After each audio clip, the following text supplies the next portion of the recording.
La voilà, la voilà. Hello! Comment ça va, Yuki? Ça va et toi? Ben écoute, ça va, content de te recevoir dans le sud de la France. Moi, je suis très contente d'être arrivée. Marseille, quelle chaleur! Quelle chaleur! Ton prénom, je l'ai dit, tu t'appelles Yuki. C'est bien ça. Tu as quel âge, Yuki? J'ai 23 ans.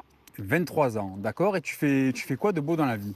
Alors moi, je suis créatrice de contenu pour adultes et influenceuse sur les réseaux. Donc, est-ce que tu peux nous donner ton pseudo, comme ça, si les gens te reconnaissent, ils peuvent aller facilement te trouver? Alors, sur les pages pour adultes, c'est Yukinki. Et si tu veux me retrouver sur Insta, moi, c'est Yuki la Belge.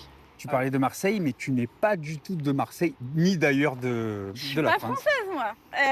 Qu'on me dise ça que je suis française, en fait, c'est hors de question. Oh, Je suis bien belge. d'accord, donc tu es belge et tu es de... Alors, bon, nous en France, je sais que tu vas me reprendre, nous on dit Bruxelles, Oui, mais non. parce qu'il y a un X. Oui, mais le X ne se prononce pas, on dit Bruxelles. Donc tu viens de Je Bruxelles, viens de Bruxelles. d'accord. Dans l'intimité, est-ce que Yuki est en couple ou est-ce que Yuki est célibataire? Ah, Yuki vit au jour le jour.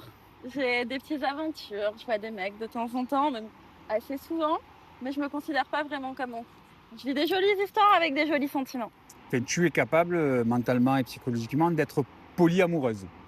Oui, on peut Tu dire ça. peux aimer plusieurs personnes différemment, mais tu peux aimer plusieurs personnes. On peut dire ça, ouais, je suis polyamoureuse. D'accord. Donc je fais sur ton visage, d'ailleurs joli visage, joli piercing et très jolis yeux. Merci. J'imagine que ça fait partie de tes atouts, le regard, les yeux. Ouais, après, mon plus gros atout, je pense que ça reste quand même mon tatou dans le dos. Ah, on verra ça plus tard alors. Et J'ai hâte de te le montrer.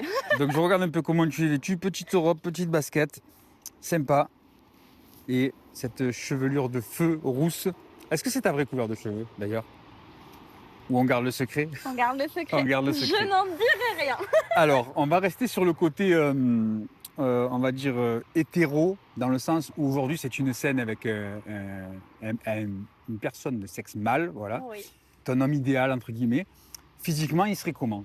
Moi, j'aime bien les tatouages, hein. Donc J'aime tatoué, bien tatouer, percer, style un peu alternatif.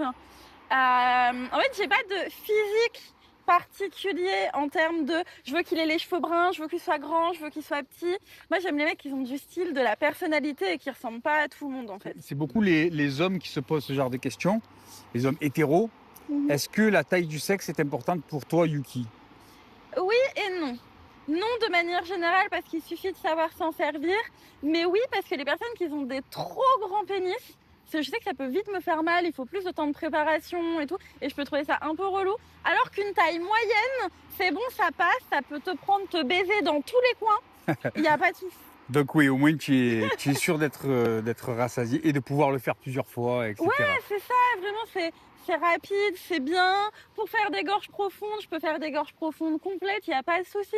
Alors que trop grand, ça demande, Ouais, ça d'être en demande forme. d'être en C'est bien forme. aussi, mais ça demande d'être en forme. Et au niveau de... Alors, je vois que tu as de la pilosité. Oui. Donc, ce qui est normal, mais évidemment, dans la société qu'on est, on dit toujours, oui, mais les femmes, elles doivent être épilées, les femmes, elles doivent être rasées, les femmes, elles doivent être maquillées.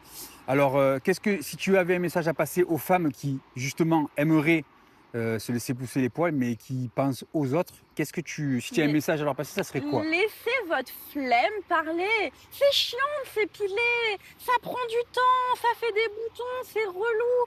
Juste vivez pour vous, le reste on s'en branle vraiment. En fait, ouais, de base, je suis quelqu'un qui s'en fout assez fort du regard des gens. Et c'est quelque chose qui a jamais vraiment fait partie de ma considération pour faire un choix Donc, ou mais l'autre. tu es consciente que c'est une force quand même de s'en foutre du regard des gens. Oui.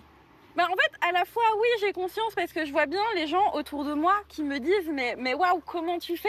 Mais en fait, pour moi, ça a toujours été quelque chose qui était juste normal.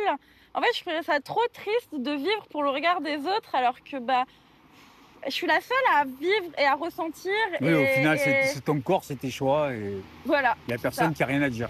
Donc, du coup, je pense qu'on a assez parlé. Et Et si donc, on agissait un peu? donc